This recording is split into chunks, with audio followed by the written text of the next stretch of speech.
There are certain things when it comes to professional wrestling that I believe undoubtedly to be true, and I'm sure a lot of you are looking at the title of this video and once again getting your flaming keyboard fingers of fire ready and saying, "Dear Schleg Daddy, stop with this narrow-minded, stereotypical WWF WWE bullshit. It does not matter and humbug to you." No, it's humbug to you.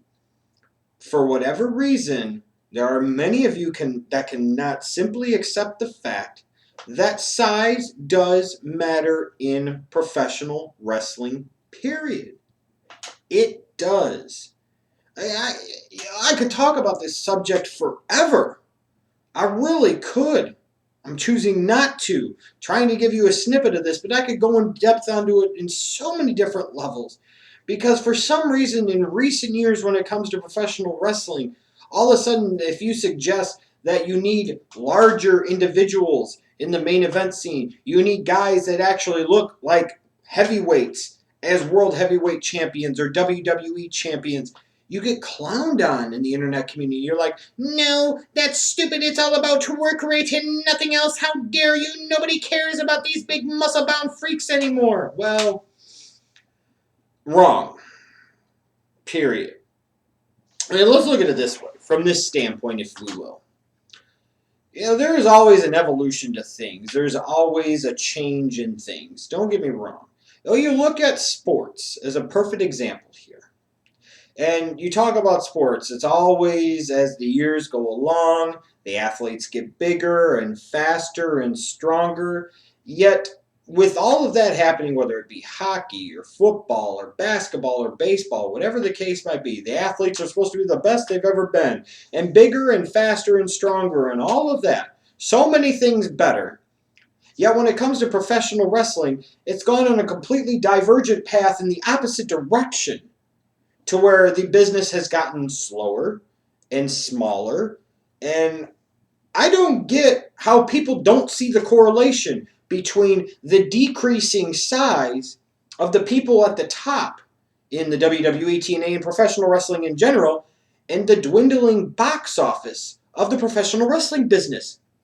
You would think when you look at the different things, you could be like, well, that is correlating with this, and that is correlating with this, so maybe this is something that does have some effect. Maybe this is something that does have some effect. However, when you try to talk to a lot of wrestling fans, in particular the ones that come here on the internet, on the YouTube, the social medias, the dirt sheets, the forums, whatever, for some reason, when you dare suggest, even though there is clearly a direct correlation between the decreasing size of the people at the top and the decreasing ratings, the decreasing live event attendance, the decreasing gate receipts, and everything else, you're poo-pooed. You're talking about, "Oh, you only like the stupid steroid freaks, and you're not with the times anymore, man. The times have changed."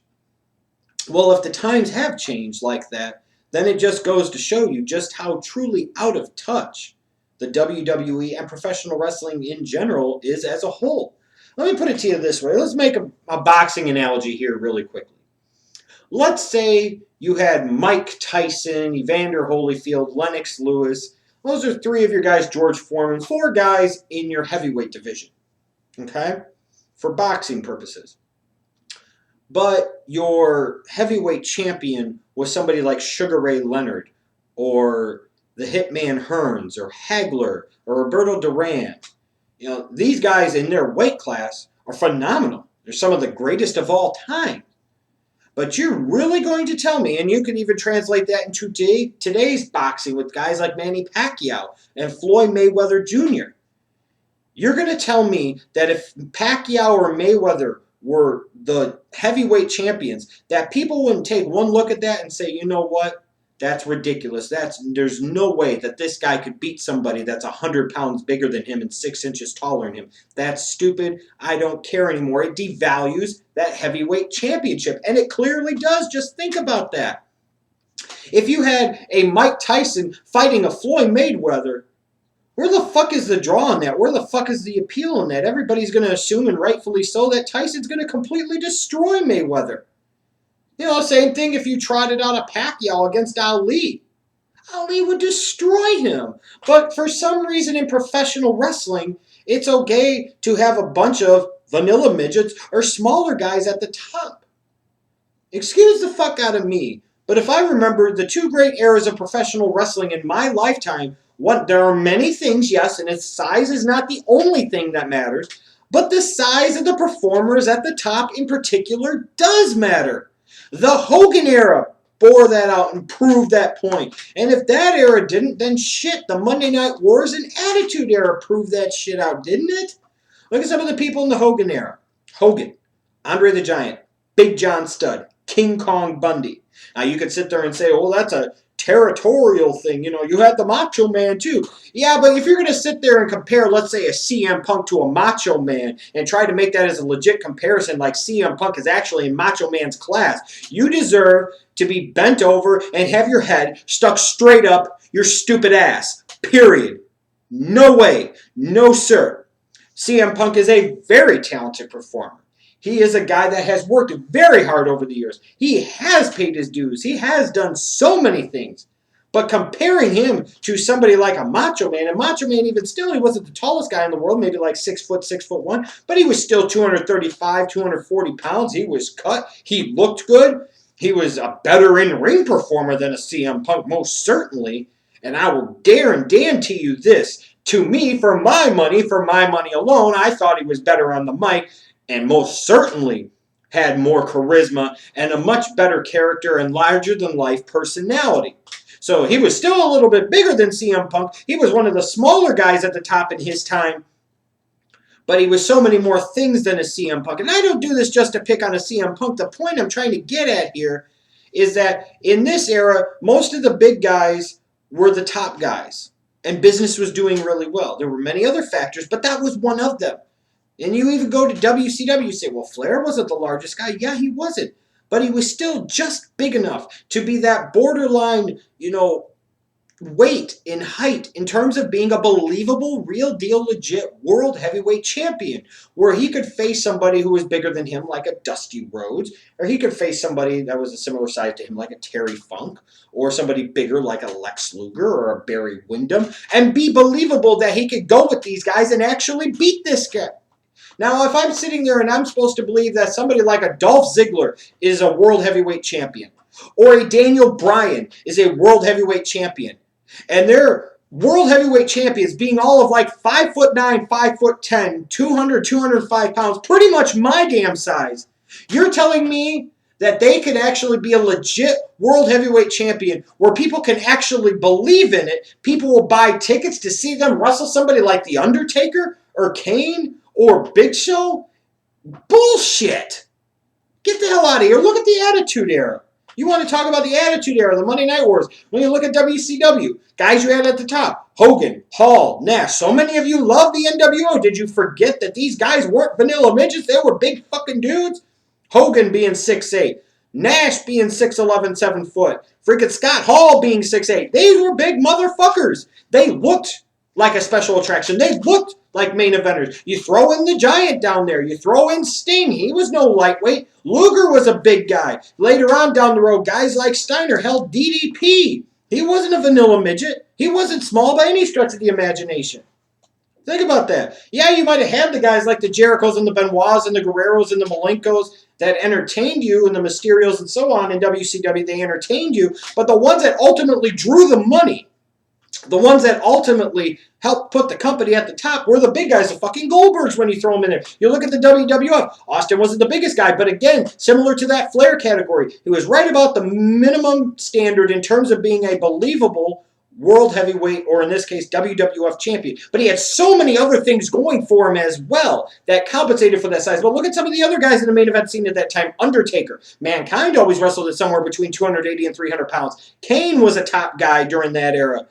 Big Show was a top guy during that era. The Rock was about 6'3", 6'4", 270. We know God has pretty good size on him. So many of these guys that were at the top, you might say, well, Kurt Angle. Yeah, but Kurt Angle was a different case. This was a guy that won an Olympic gold medal with a broken freaking neck, and he was still of a certain size. When you factor in all of the other components, you still believed him. Now we've got people at 5'9", 5'10", being world heavyweight champions, and overall company champions. Guys like the Davey Richards of the world, the Eddie Edwards of the world, the Roderick Strongs of the world, the guys like the AJ Styles, the guys like the Austin Aries, the guys like the CM Punks, the Daniel Bryans, the Dolph Zigglers, and so on and so forth. Some of those guys are talented performers. You could maybe make the argument that one guy here, like a CM Punk, deserves it. Maybe a Daniel Bryan occasionally might deserve a short run, an Austin Aries or an AJ Styles. But the bottom line is, can you not see the direct correlation between the decreasing size of the main event players in wrestling today and the decreasing size of wrestling audiences all across the country, and in particular in this country? There is obviously a direct correlation. Sure, people like guys that can go in the ring and are talented, but what really attracts the mainstream fans and the casual fans, the ones that are the most important, the ones that ultimately generate the most revenue for a WWE, a TNA, companies like that back in the day, the WCWs as well, the WWF, it was those casual and mainstream fans that were attracted to the big muscle-bound guys, the guys that looked larger than life. They didn't want to go to a freaking event and see somebody my size beating guys that were 6 inches and 200 pounds bigger than them, because they felt like it insulted their intelligence. It didn't make fucking sense. It wasn't rooted in any shred of believability whatsoever. Like, let's put it this way. Let's say, for example, I was a world-renowned MMA badass. Okay?